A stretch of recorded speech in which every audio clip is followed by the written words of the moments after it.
Alright, hello everyone and welcome back. Today we got a brand new Boruto chapter 16, The Singularity of Fate. And for this chapter, we have Ada on the cover, and I don't know if it's just me, but this literally screams like a Vogue fashion model cover, which makes sense considering like Ada's whole aesthetic and everything, but like, I don't know, like, look at the title, the way it's behind her, the text down here. Love looks not with the mind but with the eyes. Like, this all just screams like a fashion model, like fashion magazine type cover, which I think is kind of cool. It's different, it matches the character. But other than that, let's go ahead and get right into the chapter. So this chapter is definitely a setup chapter. To start off with, we find out how Boruto learns the Flying Raijin Jutsu. We actually find out that he technically hasn't learned it. The ability he's been using is actually his own creation that's meant to mimic the Flying Raijin Jutsu as closely as possible. It basically he uses it the same way he uses the Otosuki ability that he used to like transport Ishiki to the other dimension when they fought him in Naruto Next Generations. And we actually find out why he has to use metallic objects and why he has them all made into like these little symbols, because he's using his chakra to like place, or he's putting his chakra into these objects, but because he's not able to tell exactly the difference between them, all he's really doing is just looking for his chakra. If he were to have two like kunai, for in this case the example that Koji uses, two shurikens, oh, there we go, sorry, two shurikens, like as you can see right here in this panel where he's talking about it, and you can see the two, one in the trunk and then one in the branch. He can't exactly tell the difference between them, or he can't pick which one to go to, because even though they're in both different locations, the only thing Boruto can really focus on is he's trying to find his chakra that's stuck within a shuriken, but he can't really dictate which one he teleports to by doing that. So in order to get around this issue, that's why Boruto decides to use symbols, which is those little marks we've been seeing the toads carrying around, and some of the covers you can see him wearing them. If you look at the picture we have on screen right now, you can see the symbols on his jacket, you know, like the, let's see, let me take a look. What does he have? He's got like a sun, he's got the hidden leaf mark, he's got a spiral. I can't exactly see what the other two are, but this makes it easier for him because if he knows, a couple chapters back, Koji or one of the toads let Boruto know that he needs to transport to the triangle mark, and that's exactly how he got there. So it's not just a way for Boruto to distinguish between the toads, like how I first thought was, hey, this toad is carrying the triangle mark, I'll teleport to him. No, he's using the marks themselves and knowing which one is marked. Like, okay, I need to go to the triangle mark. I'm going to imagine my chakra in the triangle mark, and then boom, he teleports to it. So that's how he's doing Flying Raijin. It's not actually the true Flying Raijin technique. It's just named after his grandfather's technique, and it's basically a mimic of it. And it's really interesting that that's how they go about it. The fact that Boruto doesn't actually learn the true jutsu. He learns a way, or he creates a jutsu that mimics its properties, essentially. And I think that's really nice that they did that, because it would leave questions, because like, even though Koji's the one teaching him, Koji's teaching him because he's taking knowledge that Boruto learned in the future and bringing it back. So the question was still there, is how would Boruto have learned Flying Raijin? And we thought maybe someone would teach him, that somehow Koji would know, or maybe he'd found out from old members of the Hokage's guard that we know can use it from Naruto.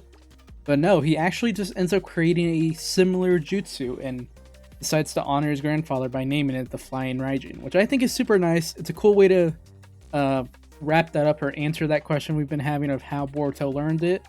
And it's interesting to see that they make sure to specify that metal objects are the most suitable for chakra marking. So that would also explain why Boruto can't do what Minato does, like where Minato marked Obito during their fight and used that to, teleport above him and hit him with that iconic Rasengan. And I know everyone knows the scene I'm talking about. But yeah, Boruto unfortunately won't be able to do that similar type of thing unless the opponent has like a shuriken, one of his shurikens or one of his marks stuck on them. So it is interesting to see that they do that and how they show us that even though this jutsu looks crazy, there is obvious setbacks. And this also explains why Boruto needed the one toad at the very beginning of the series to stay on code with the mark, so that way Boruto wasn't teleporting to code, he was teleporting to the mark he left on the toad, that the toad was carrying around. So very interesting, a cool way to show Boruto has this powerful jutsu, but also show that this jutsu itself still has setbacks. I'm pretty sure we're going to be seeing this jutsu kind of get countered a little bit, or maybe Boruto won't be able to use it to succeed how we've been seeing him use, because of the fact he's only able to do it with metallic objects. Or maybe eventually Boruto will grow as he gets stronger and be able to use this technique on more than just metallic objects that are marked as chakra, but they leave room to grow with the technique, which I really like. So once we get past that, we have this little talk between Boruto and Koji, where basically Boruto is asking Koji, why don't we just tell everyone what's going on in the future, so that way we can have everyone's help to try to avoid it.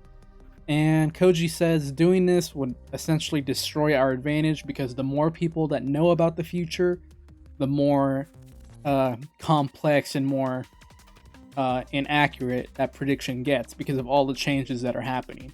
So it would essentially make Koji's technique irrelevant, because now that everyone knows about it, it's going to veer off into something completely different, which could be completely worse than what was the worst case scenario at first. So that's why Koji says that for now, him and Boruto have to be the singularities that are able to detract fate or make fate change. They control fate, basically, because since they know what's going to happen, they are no longer stuck on that single track. They're allowed to go and make changes. And Koji further proving just how much he really knows about the future, even calls out Ada during this conversation with Boruto, as he says that he knows that Ada sooner or later will look into this moment, as he calls her a singularity of fate as well. So that is how we see that flashback between Boruto and Koji, where we were essentially seeing it through Ada, which is a really cool way of doing it. And now we know that Ada has broken her promise to Boruto, technically, because she did promise Boruto at the end of Naruto Next Generation that she would not look into his activities with her ocular ability, but now she has broken that promise.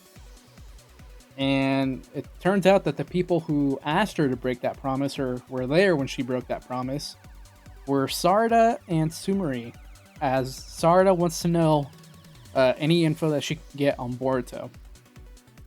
And Sarada basically asks Ada if there's been any luck.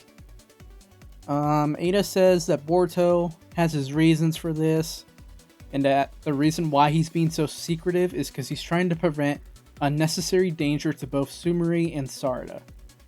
Sumire just stays quiet, but Sarada, of course, doesn't like this, saying that it's too much for him, taking everything on himself. That even though Boruto and Konoha have a similar or a mutual foe, that it's unfair that they're treating him as the enemy as well, and that it's up to those three, Ada, Sumire, and Sarada, to help him. So Sarada asks Ada, please tell me where Boruto is right now. But then Sumire finally decides to speak up and tell Sarada that I don't think Boruto wants us to know. And this confuses Sarada, of course, and Sumire continues to explain that even though we're on Boruto's side, we don't know anything about him. But I think it's because of that we've been able to live as we have so far. And that she feels that the appropriate thing to do right now is to not chase after Boruto, and to let him continue on his own. Sarada tries to argue this, saying that it's too reckless to let Boruto be by himself, that we already saw what Jura did, that if Boruto was by himself, he might have died instead of just being wounded. And Sumire brings up a really good point, that have you considered the possibility that the only reason Boruto even got hurt to begin with was because we were there? And this grabs the attention of Damon, and it causes Sarada to instantly shut up. She just kind of like sits there in shock. And Sumire continues saying, you might want to try putting yourself in the Boruto's shoes. And I'm gonna be fair, that is a very good point by Sumire, saying that there's a very good possibility the only reason Boruto even got touched was because he had to deal with Himawari getting taken and then having to save Sarada from Hidari, and like just everything piling up. It left that one moment of opportunity for Jura to actually tag him with the attack that he did a few chapters ago. It's a very good point, it really is, considering how much knowledge of the future Boruto has. And then Sumire continues to say that, do you really think Boruto likes having to keep secrets from everyone? Has there ever been a moment where you've reflected on his situation, Sarada? And Sarada is seemingly taken aback by these words that Sumire is saying. And Sumire continues to say, and not just Boruto's situation, but mine as well. And this is the part of the chapter that I was not expecting at all. I'm not surprised. Okay, I'm surprised that it happened. I figured it would get touched up eventually, but I didn't think it was going to be this direct about it. And that is, I guess I want to call it the love triangle. I don't know if that's the right word for the situation, but basically the feelings that Sumire has for Boruto, because she says right here, you do know, Sarada, don't you, that I like Boruto a lot, and yet you were the one that jumped straight into his arms when he met with us. And we get a little flashback to that scene where Sarada goes up and hugs Boruto when he appears before both of them. And if you remember back then, in that chapter, Sumire definitely had like a look of like, I don't want to say disdain, more like jealousy or just kind of like sadness of this moment. So it's very interesting to see that we're actually touching up on this moment. I figured that they would address that Sumire and Sarada both had like a stronger feelings for Boruto than most people. I didn't think they were gonna actually just come out and say it, you know. I thought they were gonna handle it more like how stuff was handled in Naruto, where they don't really ever talk about relationships too much. They kind of hint at stuff, but they don't really ever like straight up say it. Like the only times they ever really did was in OG Naruto with him liking Sakura, but like in Shippuden and stuff, the only person who ever really touched, like kind of was direct to her feelings, was Hinata, and that was basically one-sided at that point. But yeah, no, here we get Sumire going ahead and confessing to Sarada and Ada. And Sumire continues to say that she's tried to be respectful of Sarada's feelings, that your reaction was expected and it was like valid for that entire moment. But then she proceeds to ask Sarada, did you even think about me at all during that moment? Or were you so, you know, like locked, like focused on yourself? And we get this funny little panel with Ada. And Ada is the star of this chapter for me, in my opinion. Her personality is just on point. It's a really good chapter for her, but I love this panel right here on the top left where she just goes, where she's thinking to herself, awkward, it's so tense that even I'm afraid to twitch. But yet, she wants us to keep going because of how fun it is. Ada is loving this girl drama that's going on, this relationship drama, whatever you want to call it. Ada is just eating it up. This is the exact type of like teen girl thing she wanted to happen, especially back in Naruto Next Generations, where she also had that talk with Sarada and Sumire about liking boys and whatnot. So Ada's eating this up. She knows, she can feel the tension in the air, but she's still eating it up. It's like she's watching her favorite telenovela, or, you know, like soap drama. You know, like that's the feeling I get from Ada in this scene. Sumire then continues to say sorry, she didn't mean to bring it up, especially at a time like this. And then she proceeds to run out of the room. Sarada tries to make her stop by saying, wait, class rep. And Sumire replies back with, how much longer will I still just be class rep to you? And with that, she leaves the room, and Sarada is left completely speechless. She doesn't know what to say. And before anything else happens, Shikamaru contacts Ada through the Mind Corp and asks if she has a minute because he would like to talk to her. We get this scene with the elders talking with Lord Daimo about how Boruto escaped again and how he's upset that he keeps escaping. He's one rogue ninja. How have you not disposed of him already? And basically says, capture Boruto again and kill him quickly this time. And if you fail, anyone responsible for the failure will be the ones brought up to task about it. Really short scene, but basically just continues to reinforce what we know, that Shikamaru might be in for some trouble considering what he did to get Boruto out of there. But anyways, we cut back to Shikamaru and Ada. They actually do meet up in person. They don't talk via the mind telepathy corpse. They actually do meet up in person, even though Shikamaru doesn't like doing that because when he looks at Ada's entire, cyborg ability of causing people to, fall infatuated with her takes effect. So it kind of makes Shikamaru's thought process slower than usual. But Shikamaru says the reason why he's meeting in person is because he doesn't want the sensor unit eavesdropping on the conversation. And Ada says, I like it when you're out of sorts anyway, Shikamaru. It makes you cute and endearing. So Ada just continuing to be, the boss girl of this chapter, doing whatever she wants and having things go her way.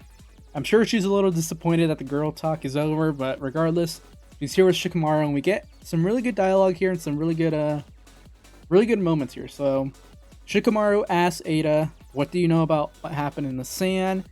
Ada goes ahead and fills in about what happened to Shinki and about how he's been turned into Ryu, the new Senju clone, and how their target is Gaara, the Kazekage. Gaara's safe right now, but he won't be safe forever because Ryu will more than likely be able to undo the seal that he's in because of the fact that he's able to control the Iron Sands as well. Shikamaru says, alright, we need to take down Ryu. I'll make sure to arrange a mission and send Shinobi over to the Hidden Sand Village. And Ada tells Shikamaru, by the way, all the intel I'm giving you is from a few hours ago. It's not from real time. And this causes Shikamaru a little bit of distress. He's like, wait, what do you mean by that? And Ada actually tells Shikamaru that one of the tree clones, the bug clone, I don't remember what his name was, but the bug clone is actually able to tell when Ada is looking into moments with the Shinra-Rinnegan. So because of that, she refuses to look in real time because he scared the crap out of her, basically, and she doesn't want to tempt fate by doing that again because she doesn't know what he would actually do to her if she were to continue looking into the real-time events. And Shikamaru says he understands, he won't ask her to do that. And honestly, any intel Ada can gather for him is good enough for him. And Ada continues to ask Shikamaru, hey, about Boruto, you're the one who helped him escape, right, using Mitsuki? And Shikamaru tries to play it off, saying, what are you talking about? And she says, relax, don't play dumb. I'm not going to tattletale to you. I'm not going to, reveal what you did. Yeah, it would actually hurt me more to do that because then you would be out of power.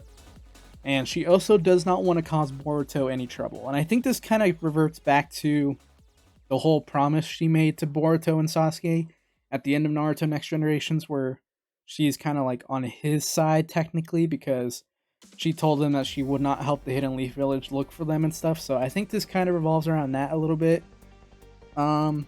But Shikamaru does give her a look when she says that she doesn't want to cause Boruto any trouble. And she says, you know what, forget I said that, I was just thinking out loud.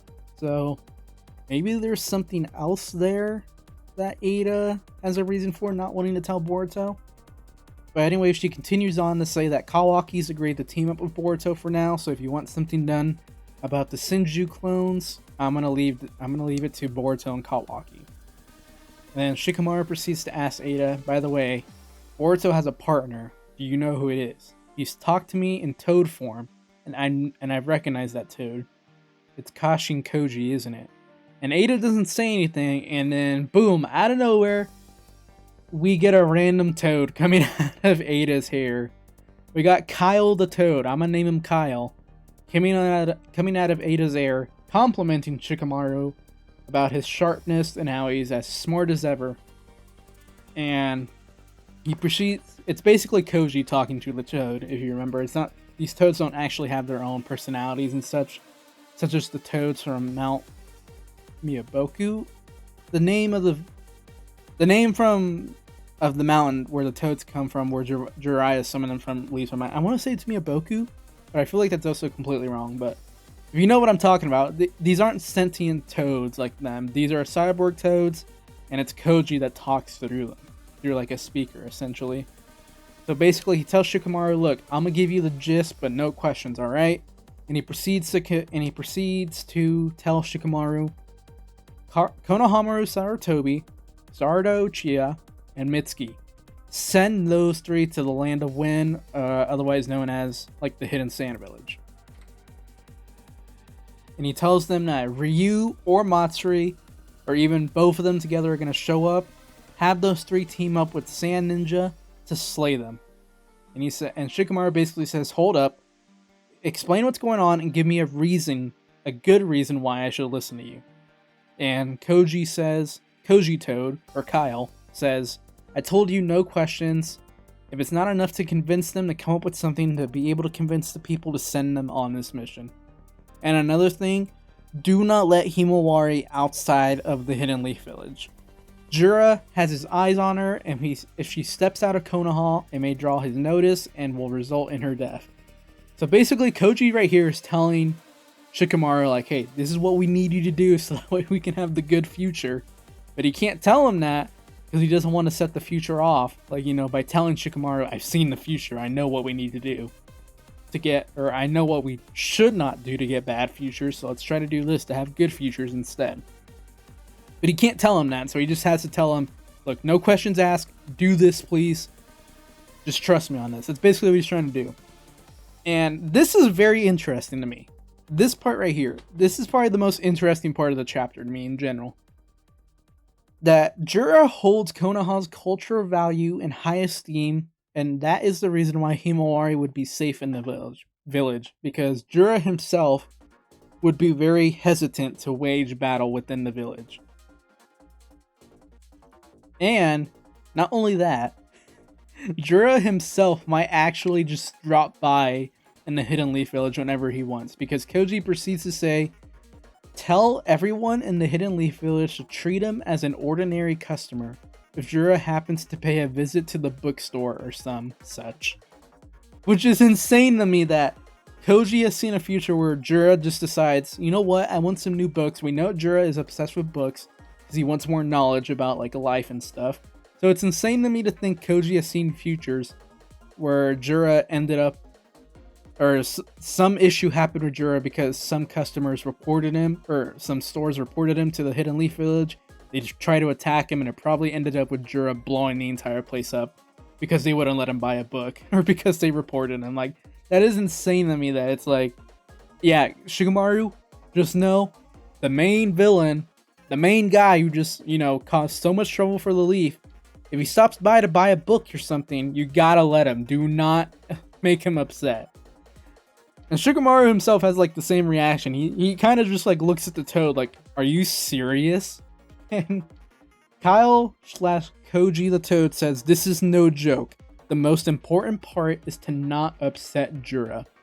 Understand that if you anger him, we have no chance of winning, absolutely none." So basically the entire thing here is to make sure Jura doesn't get angry. So, because right now he respects the Hidden Leaf Village, so he won't fight in there. So keep him calm, don't upset him. And this right here raises a red flag to me, because guess the one character who might be very hard to convince not to do something against Jura if he's in the Hidden Leaf Village trying to buy a book or something. Kawaki. I find it really hard to believe that Kawaki would take Jura just being in the Hidden Leaf Village so casually easy. Like, I really hope that's not what causes a big accident, is Kawaki deciding to say fuck it and attack Jura anyways, even though Jura's being peaceful in the Hidden Leaf Village.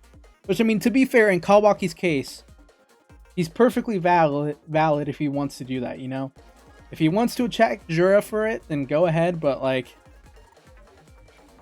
at the same time, like, I don't know, like, that just sets up a whole red flag to me that this might end up becoming an issue. But anyways, we continue on. To avoid Jura intervening, we gotta hit the others with the minimum force required, and if Jura shows up, retreat immediately. So basically he's telling him, those 3 that you send to the Hidden Sand Village, have them try to take out Ryu, Matsuri, or both of them, but if Jura shows up there, get out. Do not fight Jura at all. Jura basically has a flee on order site, is what Koji's saying here. And with that, he basically tells Shikamaru, that's it. I'm out of here. Good luck. And he jumps out of Ada's hair. And Shikamaru tries to stop him. And the Toad, or Koji, says, by the way, thank you for helping Boruto escape. I'm very much obliged. You followed your heart. You went against your village. And you did what you thought was the right thing to do without any proof of truth. You did what you believed was right. I will not force you. Keep following your heart to achieve a good future. And with that, the Koji Toad continues to just bounce away. I love this little panel right here at the top right. Shikamaru just watching the Toad, just hop away. Boing, boing, boing. And then Shikamaru decides, you know what? I need a smoke. And he says, yeesh, what a bother. His signature line, her signature emotion. So it's good to see the old Shikamaru back right there in that moment. And then Ada continues to think about what Koji just said about following your heart. And we cut back to Sumire, and Sumire basically just tells herself, why the heck did I bring that entire thing up with Sarada? But regardless, we kind of just stop there. And we cut to this shot of Team 7 in the Hidden Sand, or the Land of Wind. And we get to see them with their headbands on. Look at my boy Mitsuki, looking clean as hell in that outfit with the headband. The headband fits perfectly with the outfit. This looks so clean, in my opinion. I really like the way Mitsuki looks here. And Sarada, taking some inspiration from her mom with the way she wears her headband, as it's kind of like tied up above in her hair, kind of like a headband or a hairband. I'm not sure if I love the look on her like that.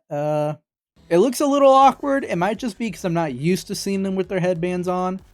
Another thing to notice is that Sarada's headband isn't like the new headbands where it's like a band, like an elastic band. It's actually tied up. As you can see here, it's actually tied. It's not just an elastic band. I just noticed that. Kind of interesting because they've been sticking with the elastic band look. You can't really see if Mitsuki and Konohamaru have the same thing, so we don't get a good look at like the back of their bands. It looks like right here for Konohamaru, you can see that he is just rocking the elastic headband. For Mitsuki, he might be having a tied one, who knows? But rather, a little interesting thing to note on Sarada is that hers is tied. It's not the elastic one that they've been using. But no, really cool. I like the fact that they're wearing their headbands. It's nice to see that they still make an appearance. Mitsuki asks Sarada if something's wrong. She seems kind of spaced out.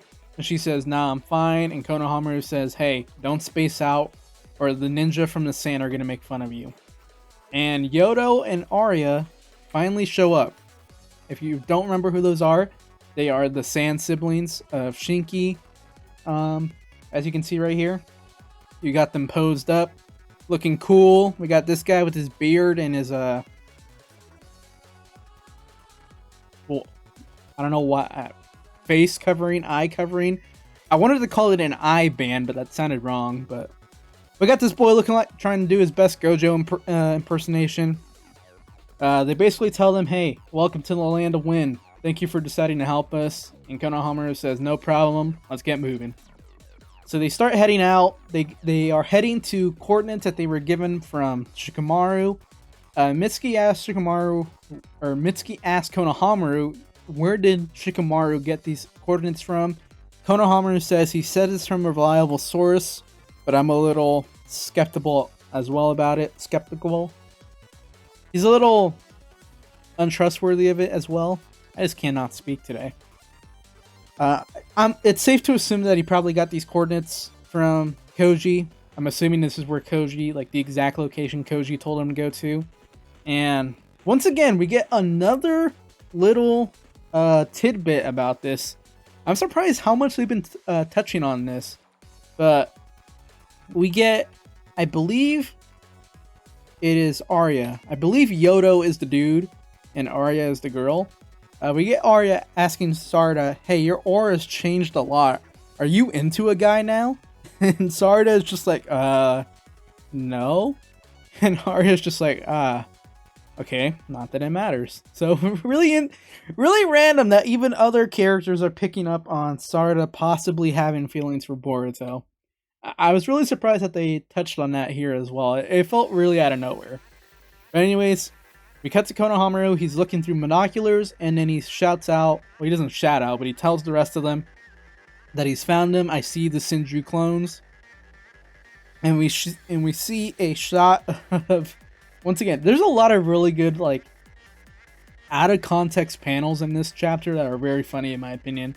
We get the shot of Matsuri and Ryu looking down at a dead toad, and Matsuri asking, I'm assuming it's Ryu asking, "What is this toad?" Konohamaru curses himself because both of the Shinju clones are here and not just one. And Matsuri says that this toad is a clue that will lead to Boruto. So it seems like maybe Matsuri and Ryu are trying to find Boruto first before going to the Kazekage, or maybe, considering the fact that Koji was probably the one that told Shikamaru to go to these coordinates, Koji left this toad here as like a trap to make sure Ryu and Matsuri would stop in this location, so that way the Leaf Shinobi and the Sand Shinobi would show up and see them here. Because, as you all know, Koji can see the future, so he might have set this up as a trap for them to make sure that they were here. But anyways, that is the end of the chapter, so it looks like next chapter we will be getting a fight between Matsuri and Ryu versus Sarada, Mitsuki, Konohamaru, Arya, and Yodo. So very interesting setup. Really good chapter. I really liked it. For a setup chapter, it was really good. We touched on some topics that I was just not expecting at all. With the whole love triangle or relationship issue with Sarada, Sumire, Boruto. Really good Ada chapter. I think she had a lot of really good moments. She's probably my favorite character in this chapter with the way she handled everything. Some of her dialogue, her reaction to the whole Sarada, Sumire issue. But no, really good chapter. I really liked it. I'm excited to see what the next chapter brings, considering where we left off. Where we left off is an amazing spot. It's really cool to see that the pacing has been really well. We got the little bit of a slowdown, and now we're finally here. We're out of the Leaf Village, and we're going straight into it. They found them immediately. It's time to get into this confrontation. I'm really happy we're just out of the Leaf Village. You know, I've said it before in other videos. I feel like one of the biggest issues with the Boruto series is the fact that so much of it takes place at the Hidden Leaf Village or near the Hidden Leaf Village, so I'm glad we're finally expanding out again and going back to other locations. They might not be new locations, but at least they're not the Hidden Leaf Village again. It's still a change of pace, so really cool to see. Overall, really good chapter. Really liked it. Let me know down below what you guys thought of it. In terms of my wildcard prediction for next chapter, I think the chapter will end with Boruto and Kawaki showing up. I think there's going to be a fight between Matsuri and Ryu.